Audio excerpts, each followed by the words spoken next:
सुन लो जरा, क्या बोल रहे हो सुन लो। कोरा कागज।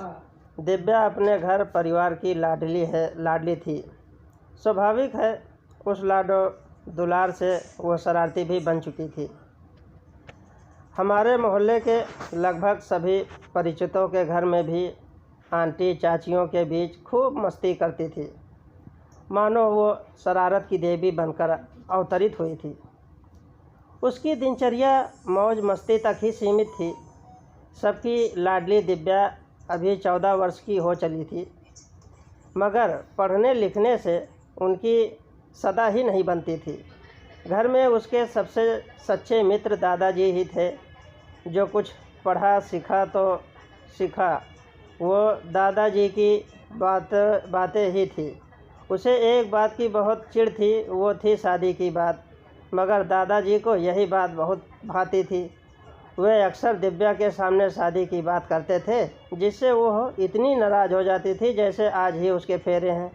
इस तरह जीवन में सब कुछ सामान्य घटित हो रहा था कि एक सवेरे दादाजी के पुराने दोस्त उनसे मिलने के लिए घर पर आए। दिव्या भी घर पर थी। घर के संस्कारों के मुताबिक उसने पाँव छुए और पानी ला कर दिया। तभी दादाजी कहते हैं, बेटा इन्हें जानते हो, ये मेरे चूर्ण वाले साथी हैं।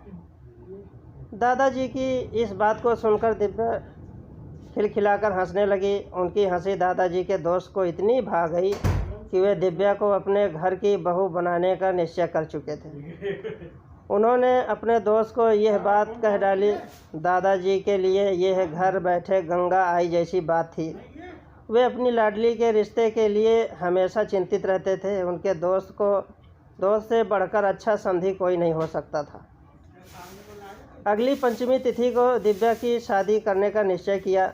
जब यह बात उसके कानों में पड़ी, वो रोए जा रही थी, मानो उसके प्रिय दादाजी ही उसे घर छुड़वाने पर तुले हैं। इस सब की आस घर वालों को भी थी। दिव्या में भी इतनी समझ तो थी कि शादी का मतलब अपने घर को छोड़कर सदैव के लिए पति के घर रहना पड़ेगा। इस तरह दोनों की शादी बड़े धूमधाम से हुई। शादी के बाद पति पत्नी पहली बार मिले और अगले दिन दिव्या के पिता बेटी को लेने के लिए आए। इस तरह गृहस्थ जीवन चलता रहा। दिव्या कभी अपने ससुराल तो कभी मायके आती जाती रहती और ज़िंदगी चल रही थी। दिव्या और उसके पति के बीच अक्सर बच्चों की तरह कहासुनी होती रहती थी। एक दिन दोनों झगड़कर एक दूसरे से रूठे बैठे ही थे कि दिव्या के पिताजी उसे लेने आ गए। दिव्या अपने मायके जाते हुए पति से कहने लगी, अब कभी ना आऊँगी आपके घर। थोड़ा नाराज़ पति कहता है, तो मत आना जब तक ना बुलाऊं। दिव्या जवाब देती है, तो मुझे क्या पता चलेगा कि आपने बुलाया है। पति कहता है, जब कभी तुम्हें कोरा कागज़ दिख जाए तो समझ लेना मेरा बुलावा है।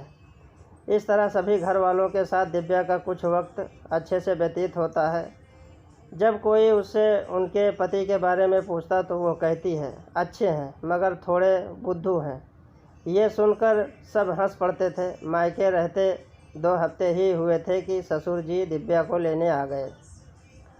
उसने कुछ दिन और ठहरने की इच्छा जताई, पर ससुर जी ने भी बात रखने के लिए कुछ दिन और रुकने को कह दिया। कुछ ही दिन बीते थे कि दिव्या को लेने उनके जेठ जी आते हैं। लंबा समय बीतने के साथ ही दिव्या को भी अपने ससुराल की याद आने लगी, मगर अभी भी वह उस कोरे कागज़ के संकेत का इंतज़ार कर रही थी। वह अपनी माँ के पास गई और किसी तरह बहाना कर ससुराल नहीं गई। आखिर में माँ की नहीं मानने पर भी जेठ जी को वापस जाना पड़ा। दिव्या के ससुराल और मायके दोनों तरह के लोग परेशान थे। उन्हें समझ नहीं आ रहा था कि आखिर मामला क्या है। दिव्या क्यों नहीं ससुराल जाती है। माता पिता भाई सभी उसे खूब समझाने के जतन किए, मगर वह किसी की भी सुनने को तैयार नहीं थी। ससुराल में जब दिव्या के न आने की चर्चा बढ़ने लगी तो दिव्या के पति ने स्वतः ही कोरे कागज़ वाली कहानी सभी को बता दी। बस फिर क्या था, दिव्या के ससुर जी अगले ही दिन एक कोरा कागज़ लेकर दिव्या को लेने आ गए। उसे भी कागज़ का इंतज़ार था।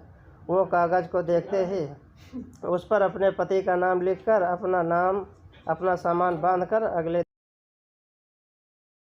अगले दिन अपने ससुर जी के साथ पति के घर चली गई। दिव्या का पति भी इस घटना से बेहद मर्मज्ञ हो चुका था। इस तरह दिव्या को अपने मनचाहे पति देव पुनः प्राप्त हो गए। दोनों ने मिलकर खूब बातें की। आज भी वे खुशी से जीवन व्यतीत करते हैं। जब कभी उनके बीच कागज़ का जिक्र आता है तो दोनों के चेहरे पर एक हल्की सी मुस्कान अवश्य आ जाती है।